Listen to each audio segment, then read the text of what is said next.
Ever been to a game where you witnessed something and said to yourself, well, you don't see that every day? Things that happen out of the ordinary are rare, but yes, when they do happen, oh my, they get talked about for a long time. And in the NHL, there has been no shortage of odd on-ice incidents in its history. In fact, there were so many good ones, it was hard to narrow this list down to 5. But looking at these incidents, I had to think, these were times when the league went straight thug life. Before I get into this, I want to thank the Geener, a subscriber who suggested I do a video on the 5 most bizarre on-ice incidents, but of course I had to make it my own. I have to tell you, some of you have come up with brilliant ideas and keep them coming. I will no doubt use your suggestions and ideas and give you credit because this channel isn't only about me, it's a lot about you. And speaking of you, don't forget to hit that like, comment, or subscribe if you're not already. So here are the 5 times the NHL went thug life. Number 5, chicken on the ice. On March 5th, 1988, in a game between the LA Kings and the Montreal Canadiens in the Forum in LA, we got a special visitor. No, it wasn't a dumbass fan streaking onto the sheet to fall down and have everybody laugh at him. It was a chicken. And I'm not talking about Hal Gill. Hey-yo! Apparently the chicken was wrapped in a blue blanket, was thrown out onto the ice during live play. Nobody knew what the hell was going on, and it took a giant dump on the ice, which I totally get. They had no idea how to get the thing off the ice either. It was actually out there for a full minute before they realized what was going on. And this chicken went hard out there. Since it's 2017, here's your payoff. With players skating around the chicken, and I thought, well, when are they going to stop this game? Taken by Naslund, he sends it in, just missed hitting the chicken, and finally, play stops. It's a live chicken on the ice that somebody threw out of the stands. Cruising down the street in my 6'4", jocking the bitches. Number 4, Patrick Waugh tries to go end to end. On Wednesday, November 5th, 1997, the Colorado Avalanche were taking on the New York Rangers in a tilt at the Garden. The Rangers had gotten up 4-1 in the third period. Patty Waugh decided to take matters in his own hands and go O-dog on these fools. Yeah, he got the puck and left his net, streaking through his zone and then deking number 99 himself, the great one, adding a spinorama before the ref blew the whistle. You're going to have to see this gangsta poetry in motion. Now, I don't know why it's a penalty, but here is the section in the rule book that states goalies cannot cross the red line with the puck. Rule number 28.7, participating in the play over the center red line. If a goalkeeper participates in the play in any manner, intentionally plays the puck, or checks an opponent when he is beyond the center red line, a minor penalty shall be imposed on him.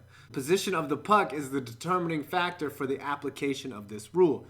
Additionally, if it is determined the team is composed of snitches, they will receive stitches accordingly.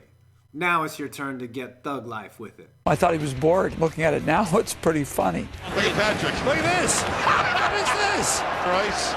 You can't do that as a goalie. Patrick's nuts. Fuck the police coming straight from the underground. A young... Number 3, fan tries to attack Tie Domi. Tie Domi was an original gangster of the frozen rink. He was so gangster he once fought 2 players on the ice at the same time in an oddly violent Devil's 3-way. On March 29, 2001, the Leafs were playing the Flyers in the old Spectrum and the turf war was getting ugly. Some big hits, a few penalties, shit was getting real. So real in fact that the innocent bystanders started to get involved. One in particular was mad at Domi, who was always straight tripping on the pond and got sent to lockdown to do some hard time. This fan thought he was too grown and went at Domi from behind the penalty box. Domi showed he won't no punk ass bitch as he laid down some squirt from his piece. So the fan stepped up. Problem for this wannabe thug was the glass broke and all of a sudden he was in the box with Domi, someone who gets paid to punch people in the face for a living. And yeah, it got ugly real quick. Straight thug life. And here comes a fan from the second row, Chris Falcone. Down he goes, glass breaks, and now we have a fracas. Domi and the fan going at it. Again, NHL cannot be pleased with this. Falcone needed stitches because he was cut. Cops hauled him off and he... It's like this and like that and like this and it's like that and like this and... Apparently this fan was a snitch because he did indeed receive stitches. Number 2.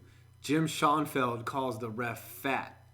On May 6, 1988, the Boston Bruins faced the New Jersey Devils in a hard-fought turf war in the conference finals. The Devils, coached by gangsta Shawn Feld, lost 4-1, but it wasn't until after the game that Jay Show keeps it 100 on the ref.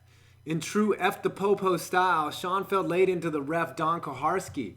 At first it was just standard posturing, a few F-bombs. Then Shawn Feld goes full world star, calling the ref fat and telling his punk ass to go get another donut.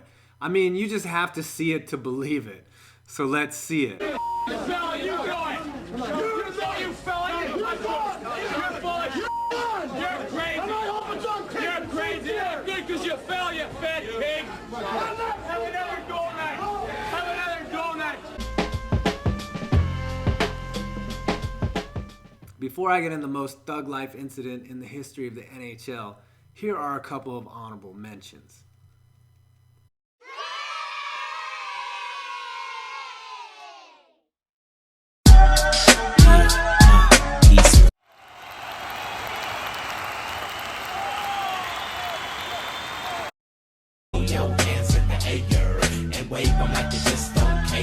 Number 1, the Mike Milbury shoe incident.